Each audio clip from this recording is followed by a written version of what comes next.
ஜோதி ரகசியங்கள் நேயர்கள் அனைவருக்கும் வணக்கம். நான் உங்கள் லாஸ்ட் பரக்கண்ணன்.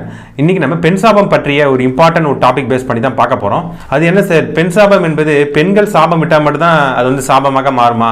ஆண்களுக்கு ஏதாவது துரோகம் இழைக்கும் பட்சத்தில் அவங்க விடக்கூடிய சாபம் என்பது பிரச்சனைகள் என்பது தராதா அப்படின்னு சொல்லி நிறைய பேருடைய மனதில் ஒரு குழப்பம் என்பது இருக்கும். அப்படி கிடையாது. அது பெண்ணாக இருந்தாலும் சரி, ஆணாக இருந்தாலும் சரி, யாருக்கு நீங்கள் உண்மையாக இருக்கக்கூடியவங்களுக்கு நீங்கள் துரோகமோ தீங்கோ செய்கிறீங்களோ அதற்கான பிரதிபலனை, தீய பலன்களை இப்பிறவிலோ அடுத்த பிறவிலோ நிச்சயமாக அனுபவிக்கக்கூடிய சூழ்நிலைகள் என்பது நிச்சயமாக கொடுக்கும். அது பெண்கள் ஆண்கள் விதிவிலக்கு என்பது கிடையாது. ஆனால் சாஸ்திரத்தில் சொல்லப்பட்டிருக்கு, நீங்கள் பெண்களுக்கு இழைக்கக்கூடிய துரோகம் மிகவும் வலிமையானது. அவங்க வந்து ஒரு மனம் நொந்து ஒரு விஷயம் சொன்னாங்கன்னா அதற்கான எஃபெக்டை உடனடியாக அப்பிறவிலே நீங்கள் அனுபவிப்பீங்க அப்படின்ற விஷயங்கள்லாம் சொல்லப்பட்டிருக்கு. அப்போ இதற்கு வந்து வரலாறு தான் சான்று என்பதை நம்ம புரிஞ்சிக்க வேண்டியது இருக்கும். இப்போ வரலாற்று நோக்கில் நம்ம கணக்கு பண்ணி பார்க்கும்போது மகாபாரதத்தில் கூட பார்த்தீங்கன்னா கௌரவர்களுக்கும் பாண்டவர்களுக்கும் அந்த ஏற்பட்ட அந்த போட்டியில் பாண்டவர்கள் பாஞ்சாலியை வந்து பணைய வச்சு சூதாடிடுவாங்க. அதன் ரீதியாக அவங்களை வந்து பாஞ்சாலியை அந்த சபையில் வந்து மானபகம் பண்ணக்கூடிய சூழ்நிலைகளில் அவங்க நொந்து விடக்கூடிய ஒரு சாபம் தான் வந்து பார்த்தீங்கன்னா அந்த கௌரவர்களை அழித்தது அப்படின்ற ஒரு விஷயங்களும் சொல்லப்பட்டிருக்கு. இன்னும் குறிப்பாக ராமாயணத்தில் கூட வந்து பார்த்தீங்கன்னா அந்த பெண்மோகம் ஏற்பட்ட ஒரு காரணத்தினால தான் ராவணன் வந்து சீதையை வந்து கடத்தி கொண்டு சென்றதன் விளைவாக அதன் மூலமாக ஏற்பட்ட சாபம் தான் அவருடைய சாம்ராஜ்யமே அழிவதற்கு காரணமாக விளங்கியது. அதே போல வந்து கண்ணகி விட்ட சாபம் தான் வந்து மதுரையே எரிந்தது. இது போல உதாரணங்கள் என்பது எண்ணற்ற உதாரணங்கள் சொல்லிக்கொண்டே போகலாம். அப்ப இதற்கெல்லாம் நிச்சயமாக அவங்களோட தீய பலன்களை அந்தந்த காலகட்டத்தில் அனுபவிப்பாங்க என்பதை மறுக்க முடியாத ஒரு விஷயம். அப்ப பெண் சாபம் இருந்துச்சுன்னா எப்படி நம்ம கண்டுபிடிக்கிறது, என்னென்ன விதமான ப்ராப்ளங்கள் வரும் அப்படின்னு சொல்லி கேட்டீங்கன்னா ஒரு சில முக்கியமான ஒரு சயின்ஸ், ஒரு அறிகுறிகள் மூலமாக பெண் சாபம் இருப்பதை நம்ம கண்டுபிடிச்சிடலாம். அடுத்து நம்ம ஜாதக ரீதியாக நம்ம கம்பேர் பண்ணி நம்ம பார்த்துடலாம். குறிப்பாக திருமணம் தாமதமாவது, அதாவது சில பேர் இயற்கையாகவே திருமணத்தில் நாட்டம் இல்லாமல் போய் தாமதமாவது என்பது அது வேறொரு விஷயம். ஆனால் திருமணத்தில் நாட்டம் கொண்டு கிட்டத்தட்ட 10 வருஷமா மேரேஜ் பார்த்துக்கிட்டே இருப்பாங்க. பெண்ணே கிடைக்காத சூழ்நிலைகளில் மேரேஜ் டிலே ஆகிட்டே இருக்கும். கடைசி வரைக்கும் வந்து திருமணமாக போகக்கூடிய சுச்சுவேஷன், இது எல்லாமே பெண் சாபம் இருப்பதற்கான அமைப்புகள். அவங்களுடைய ஜாதகத்தில் பார்த்தீங்கன்னா நிச்சயமாக பெண் சாபத்துக்கு உண்டான அந்த தொடர்புகள் என்பது இருக்கும். அதாவது இது எல்லாமே அந்த 9ஆம் பாவத்தை வச்சு தான் நம்ம பார்க்கணும். ஏன்னா 9ஆம் பாவம் என்பது நம்ம வரத்தை வாங்கி வந்துட்டு இருக்குமா இல்லை சாபத்தை வாங்கி வந்துட்டு இருக்குமா என்பதை 9ஆம் அதிபதியின் நிலைமையை வச்சு நம்ம வந்து கணக்கீடு பண்ண வேண்டியது இருக்கும். அப்ப 9ஆம் அதிபதி, 7ஆம் அதிபதி மற்றும் சுக்கிரன், இந்த 3 அதிபதி மற்றும் இந்த கிரகங்கள் சேர்க்கை பெற்று சேர்க்கை தொடர்புகள், சேர்க்கையோ இல்ல வேற எதுவுமே டைரக்டா நட்சத்திர தொடர்பு, பார்வை தொடர்பு எல்லாத்தையும் நம்ம எடுத்துக்கலாம் இந்த கணக்கு பண்ணி. அப்போ 9ஆம் அதிபதி, 7ஆம் அதிபதி, சுக்கிரன், இந்த 3 கிரகங்கள் வந்து பாத்தீங்கன்னா ஏதோ ஒரு வகையில டைரக்டா இன்டைரக்டா தொடர்பு இருக்கும் பட்சத்துல அவங்களுக்கு திருமணம் சம்பந்தப்பட்ட வகையில அவங்களுக்கு பெண் சாபம் இருக்குன்றதை புரிஞ்சுக்கணும். அவங்களுக்கு திருமணம் சார்ந்த வகையில வந்து பாத்தீங்கன்னா தாமதம் ஏற்பட்டு அதன் ரீதியா பெண் சாபம் என்பது ஏற்பட்டிருக்கும் அப்படின்ற விஷயங்கள் புரிஞ்சுக்கணும். இவங்களுக்கு எதற்காக இது போல ப்ராப்ளம் ஏற்பட்டிருக்குன்னு பார்த்தீங்கன்னா எல்லாமே வந்து பார்த்தீங்கன்னா ஒரு ப்ராப்ளம் ஏற்படுதுன்னா அதுக்கான காரணம் காரியம் இல்லாமல் ஒரு சுச்சுவேஷன் என்பது ஏற்படாது. அப்போ அவங்க சென்ற பிறவிலோ இல்லை வந்து கடந்த காலங்களிலோ பெண்களுக்கு இழைக்கக்கூடிய துரோகம், இல்லை வந்து சென்ற பிறவில கட்டின மனைவி வந்து கைவிடுவது, அன்பா பாசமாக இருக்கக்கூடிய மனைவி இருக்கும் பட்சத்தில் வேறொரு பெண்ணை நாடி போகுது, இது போன்ற சுச்சுவேஷன் யாரெல்லாம் பண்றாங்களோ அவங்க மறுபிறவில அந்த பெண் சாபம், அவங்க அந்த உண்மையா இருக்கக்கூடிய அந்த பெண் விட்ட சாபம் வந்து பார்த்தீங்கன்னா இந்த நபரை மறுபிறவில இந்த திருமணம் தாமதமாகி போறது, திருமண வாழ்க்கை பிரச்சனை கொடுக்கிறது, இது போன்ற பிரச்சனைகளை அனுபவிப்பாங்க. இன்னும் திருமணமாகி அந்த பெண் வந்து பார்த்தீங்கன்னா இவருக்கு துரோகம் ஏற்படுது, இது போல நிறைய விதமான ப்ராப்ளம் என்பது அடையும். அடுத்து வந்து பார்த்தீங்கன்னா இன்னும் காதல் தோல்வி ஏற்படுறது, அதாவது ஒரு ஆண் நபர் இருப்பாரு, அந்த பிரேக்கப் ஆகிடும், இல்லை அந்த பெண் வந்து இவருக்கு துரோகம் இழைச்சிடும், ஏதோ ஒரு காரணத்தின் ரீதியாக அந்த காதலிக்கக்கூடிய தருவாயில் இவர் வந்து நொந்து போய் அந்த பிரேக்கப் ஆகிறது, இது போல அடிக்கடி இது போல சுச்சுவேஷன் ஏற்படுறது, அந்த பெண்ணின் மூலமாக மிகுந்த மன வருத்தத்தை அடையிறது, இது வந்து பெண் சாபத்துக்கு இருப்பதற்கான ஒரு அறிகுறி தான். ஏன்னா இது வந்து அவங்க பின்பு முற்பிறவியில் இதே போல வந்து அன்பா காத்திருக்கக்கூடிய அந்த பெண்ணை வந்து கைவிட்டிருப்பாங்க, துரோகம் இழைத்திருப்பாங்க, அதன் காரணமாக பெண் சாபம் என்பது ஏற்படும். இப்பிறவில அவங்க வந்து காதலிக்கக்கூடிய பெண் இவரை வந்து பார்த்தீங்கன்னா துரோகம் ஏற்பது, இது போன்ற சுச்சுவேஷன் என்பது கொடுக்கும். இதுவும் பெண் சாபம் இருப்பதற்கான ஒரு அறிகுறிகள் தான். ஏன்னா இது கூட ஒரு உதாரணம் என்பது நான் பார்த்தேன். அதாவது ஒரு ஆண் நபர் நம்மளை வந்து கிட்டத்தட்ட ஒரு 4 மாதம் முன்னாடி தொடர்பு கொண்டு பேசினாரு. அவர் என்ன விஷயம் சொல்லியிருந்தாருன்னா, சார் இன்னும் நானும் ஒரு பொண்ணு வந்து கிட்டத்தட்ட 5 வருஷமா ரொம்ப லவ் பண்ணிட்டு இருக்கிறோம்.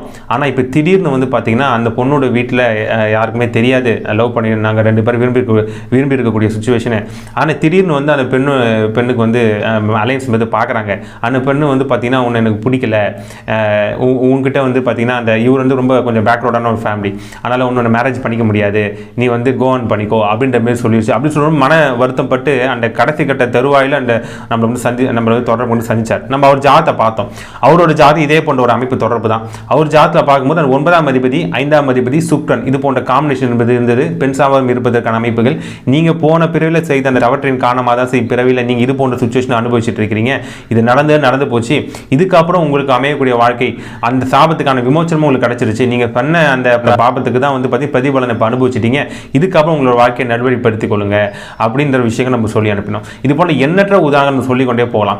வேற என்னென்ன காரணங்கள் பெண் சாபம் இருப்பதற்கான அமைப்புகள்னா, குடும்பத்தில் பார்த்தீங்கன்னா ஏதாவது பெண்கள் பெண்களுக்கு திருமணமாகாம போறது, இல்ல பெண் குழந்தைகளாவே குடும்பத்தில் பிறப்பது, இல்ல ஆண் குழந்தைகளாவே பெண் வாரிசுகளே இல்லாம போறது, இது பெண் சாபத்துக்கு இருப்பதற்கான அறிகுறிகள். இது எதற்காக ஏற்படுகிறது அப்படின்னு சொல்லி பார்க்கும்போது, இவர் சென்ற பிறவில பார்த்தீங்கன்னா இவர் திருமணமாகி ஒரு பெண் குழந்தை இருக்கக்கூடிய தருவாயில இவர் பார்த்தீங்கன்னா அந்த திருமணமான மனைவியை விட்டுட்டு வேறொரு பொண்ணை தொடர்பு கொண்டு போய் இருப்பது, அந்த தன்னுடைய குழந்தையாக இருக்கக்கூடிய சிச்சுவேஷன்லையும் பார்த்தீங்கன்னா அந்த குழந்தையை பார்த்தீங்கன்னா கண்காணிக்காம தெரிந்தும் பார்த்தீங்கன்னா இது போல விஷயம் நடந்து கொள்வது. இது போல நபர் யார் தன்னுடைய பிள்ளைகளுக்கு சென்ற பிறவியில் பெண் குழந்தைகளுக்கு துரோகம் ஏற்றிருக்காங்களோ அவங்களும் பார்த்தீங்கன்னா பிறவியில் அந்த குழந்தைகள் மூலமாக ப்ராப்ளம் என்பது அனுபவிப்பாங்க. பெண் குழந்தைகள் இருந்து அந்த குழந்தைகள் வாழ்க்கையில் நிறைய விதமான ப்ராப்ளம், அதன் ரீதியாக இவர் மனவேதனைப்படுறது, திருமணம் ஆகும் போறது, இது போல விஷயம் என்பது அனுபவிப்பாங்க. இதுவும் பெண் சாபம் இருப்பதற்கான ஒரு அறிகுறிகள் தான். இன்னும் அடுத்து பெண்கள்னாலே பார்த்தீங்கன்னா மகிழ்ச்சி, செல்வம் அப்படின்ற விஷயம் மகாலட்சுமி அம்சமா சொல்லுவாங்க. அப்ப நிறைய விதமான பொருளாதார பிரச்சனை வாழ்க்கை அனுபவிக்கிறது. ஒரு சோர்ஸ் ஆஃப் இன்கம் வருவதில் நிறைய விதமான பிரச்சனை அனுபவிக்கிறது. ஒரு வேலைக்கு போனாலும் முறையான சம்பளம் இருக்காது, ஒரு தொழில் பண்ணாலும் தொழில முடக்கம் ஏற்படுறது, ஒரு பொருளாதார இழப்பு ஏற்படுறது, இது போன்ற விஷயங்கள் எல்லாமே ஒரு குடும்பத்தை ஒரு மன மகிழ்ச்சி இல்லாம போறது, ரொம்ப சதா சண்டை சச்சரவு பிரச்சனை, இது போன்ற விஷயங்களும் வரும்ல. இது பார்த்தீங்கன்னா பெண் சாபம் இருப்பதற்கான ஒரு அறிகுறிகள் தான். இவங்களும் அதே போல இது போன்ற அமைப்புகள் பெண் சாபம் காம்பினேஷன்ஸ் யாருக்கு இருக்குன்னா, 9ஆம் அதிபதி 2ஆம் அதிபதி இல்ல குருவோ சுக்கிரனோ இது போன்ற கிரக தொடர்புகள் இருக்கும் பட்சத்தில் அவங்க பார்த்தீங்கன்னா இது போல ப்ராப்ளம் என்பது அனுபவிப்பாங்க பெண் சாபம் சம்பந்தப்பட்ட விஷயங்கள்ல. இப்போ இவங்க என்ன பண்ணும், வாழ்வியல் இப்போ இதெல்லாம் என்ன பரிகாரம் என்னதான் விஷயங்கள் பண்றதுன்னா, அதாவது வாழ்வியல் ரீதியான பரிகார முறைகள் தான். அதாவது இதை பண்ணணும் அதை பண்ணணும் கிடையாது, சிம்பிளான விஷயங்கள் தான். உங்களால் முடிந்த உதவி அனாதை ஏழை பெண் குழந்தைகளுக்கு, இல்லை பார்த்தீங்கன்னா யாராவது திருமணம் பண்ணாமல் பணங்காசு இல்லாமல் திருமணம் பண்ணாமல் கஷ்டப்படுறவங்களுக்கு உங்களால் முடிந்த உதவியை நீங்கள் பண்ண வேண்டியது இருக்கும். அவ்வளோ சிம்பிளான விஷயம் தான். அதுக்கப்புறம் வேறு என்ன விதமான ப்ராப்ளங்கள் கொடுக்கும், ஏன்னா இன்னொரு முக்கியமான ஒரு விஷயம், அதாவது உடல்நிலை சார்ந்த வகையிலும் பிரச்சனைகள் குறிக்கும். குறிப்பாக பார்த்தீங்கன்னா முடி கொட்டுறது, ஸ்கின் சம்மந்தப்பட்ட அலர்ஜி, ஆண்மை குறைவு, இன்னும் பெண் நோய் சம்மந்தப்பட்டது, அதாவது பால்வினை நோய்கள் சார்ந்த விஷயம் வர்றது எல்லாமே பார்த்தீங்கன்னா இந்த இடத்துல பெண் சாபம் இருப்பதற்கான ஒரு அறிகுறிகள் தான். ஏன்னா இது சார்ந்த வகையில் ஒரு 1.5 வருஷத்துக்கு முன்னாடி ஒரு ஆண் நபர் தொடர்பு கொண்டு பேசினாரு. அவருக்கு என்ன சுச்சுவேஷன்னா, நிறைய பெண்களுடைய தொடர்பு, அதன் ரீதியாக ஒரு நோய் என்பது வந்துருச்சு அவருக்கு. அது அந்த விஷயத்துக்காக தான் ரொம்ப பயந்து டெஸ்ட் பண்ணியிருக்காரு, பாசிட்டிவ் வந்துக்குது, அதன் ரீதியாக தான் தொடர்பு கொண்டு பேசியிருக்காரு. சார் இந்த பிரச்சனைக்கு தான் இந்த பிரச்சனைக்கு தீர்வே கிடைக்காது சார், இது போல சுச்சுவேஷன் இது வந்துருச்சு, என்னதான் பண்ணுறதுன்னு தெரியல அப்படி ரொம்ப மனம் வந்து சொல்லக்கூடிய சுச்சுவேஷன். அவர் ஜாதக ரீதியாக அமைப்புகள் நம்ம செக் பண்ணி பார்க்கும்போது அதே சுச்சுவேஷன் தான். அவருக்கும் பார்த்தீங்கன்னா ஜாதக ரீதியாக 9ஆம் அதிபதி அந்த நோய் ஸ்தானத்தை சொல்லக்கூடிய 6ஆம் அதிபதி சுக்கிரனின் தொடர்புகள் என்பது இருக்கு. ஏன்னா பெண் கிரகங்கள் சுக்கிரன் சந்திரன் இது போன்ற விஷயங்களாலே பெண் சாபத்துக்கு இந்த கிரகத்தை நம்ம எடுத்துக்க வேண்டியது இருக்கும். இது போன்ற அமைப்பு அப்போ ஆட்டோமேட்டிக்காக பார்த்தீங்கன்னா உங்களுக்கு நோயின் ரீதியாக அந்த பெண் சாபத்துக்கான எஃபெக்ட் நிச்சயமா தரக்கூடிய ஒரு அமைப்புகள் இருக்கு சார். அதை போல விஷயம் தான் ஏற்பட்டிருக்கு, நடந்து போச்சு. இதுக்கப்புறம் அவர் வாழ்க்கையில் என்ன பண்ணணும், அடுத்து என்ன சுச்சுவேஷன் நம்ம தெளிவுபடுத்தி அனுப்பணும். அப்போ இன்னும் தாயை இழப்பது, இளமையில இழப்பது, இது போன்ற விஷயங்கள், அவங்க சென்ற பேர் தாய்க்கு மதிப்பு கொடுக்காம போறது, பெற்ற தாயை பார்த்தீங்கன்னா ரோட்ல அனாதையா விடுறது, இது போல விஷயங்கள் பண்ணாலும் பார்த்தீங்கன்னா இந்த பிறவில கொடுமையை அனுபவிப்பாங்க. இது போன்ற பலவிதமான காரணத்தினால பார்த்தீங்கன்னா அவங்களுக்கு இந்த பெண் சாபம் ஏற்படக்கூடிய சுச்சுவேஷன் இருக்கும். அப்போ அவங்க செய்யக்கூடிய அந்த பரிகார முறைகள் என்பது இது போன்ற விஷயம் தான். இல்ல வேற என்ன வழிபாட்டு முறைகள் அப்படின்ற விஷயங்கள் பண்ணலாம் சொல்லி பார்த்தீங்கன்னா, பெண் சாபத்திற்கு கால பைரவர் வழிபாடு என்பது ஃபாலோ பண்ணணும். ஓகேங்க, கால பைரவர் வழிபாடு கார்த்திகை மாசத்துல வரக்கூடிய தேய்பிரை அஷ்டமி திதியில கால பைரவருக்கு 2 விளக்கு நல்லெண்ணெய் தீபமும் நெய் தீபமும் ஏற்றி வடமாலை சாத்தி வழிபாடு பண்ணீங்கன்னா சிறப்பான ஒரு பலன்களை தரும். அப்படி இல்ல ஜாதக ரீதியா பார்த்தீங்கன்னா பெண் கிரகங்கள் என்பது இருக்கு. சுக்கிரன், சந்திரன், சனி, ராகு, இதெல்லாம் பெண் கிரகங்கள். எந்த கிரகம் நல்லா பாசிட்டிவா இருக்குன்னு பார்த்து அந்த கிரகத்துக்கு உண்டான அந்த பரிகார நிவர்த்திகள் என்பது பண்ணும்போது நிச்சயமாக மாற்றம் என்பது ஏற்படும்.